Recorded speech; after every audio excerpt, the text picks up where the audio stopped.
The silence in the Sagittarius A** observation chamber was a physical thing, a thick, suffocating blanket that pressed in on Dr. Eris Thorne's chest.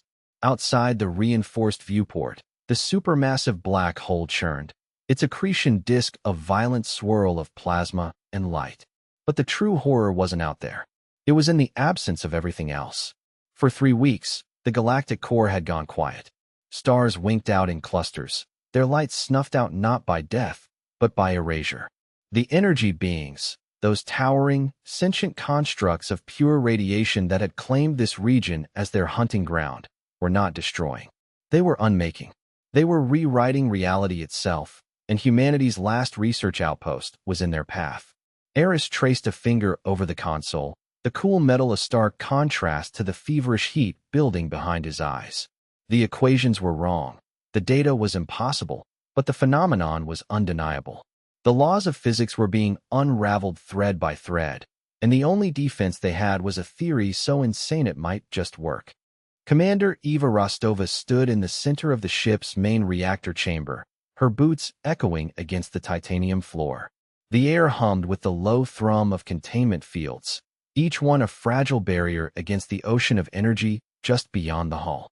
Outside, the void shimmered, not with stars, but with the distorted light of beings that defied comprehension. They were silent, yet their presence screamed. Eva had seen them consume a starship last week, not with explosions, but by folding space inward, turning the metal and flesh into a single, seamless point of non-existence. Her crew was terrified, but Eva was furious. Fear was a luxury they couldn't afford. "Status report," she said, her voice steady despite the tremor in her hands. The technician at the console didn't look up. "Containment is holding, but they're getting closer. Their field is interfering with our systems." Eva nodded. Interfering. A polite word for being systematically dismantled. She turned to the device on the pedestal behind her, a shimmering sphere of unstable chronoton particles, humming with the energy of 1,000 collapsed stars. It was their last resort, a desperate gamble to weaponize the very thing that was killing them. The energy being was not a creature of flesh or bone, but of pure, concentrated will. It stood at the edge of the outpost's sensor range, a silhouette against the backdrop of the black hole, its form shifting like heat haze. It did not attack. It simply was.